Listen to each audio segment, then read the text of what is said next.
In this video, I'm going to show you how to check the fiber to carb ratio in MacroFactor. So if you have the application downloaded already, that's good. If you don't, you'll need to go and download it from any store that you have in your phone, whether it's Apple Store, Play Store, whatever. Of course, once you have it, just go and access and you'll have to log in into an account if you have an account. And if you don't have an account, you'll need to go and create an account. Other than that, the application is paid and you can get a 7 days free trial example, but it's $1, so it's not completely free. After that, you'll have to start paying to use the application. So now how can you check the fiber to carb ratio in MacroFactor? Normally, once you ate any food, you can go here to the food log and start adding it.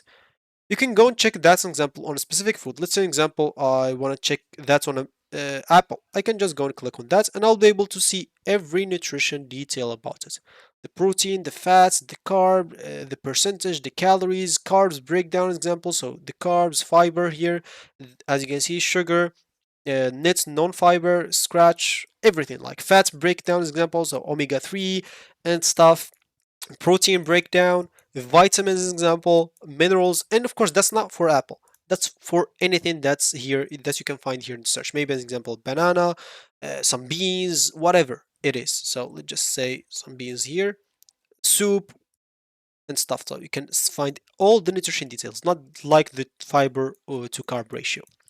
So other than that, you can also add some of your custom food. You can add some recipes, example, and depending, of course, on what ingredients you use, it will calculate everything for you.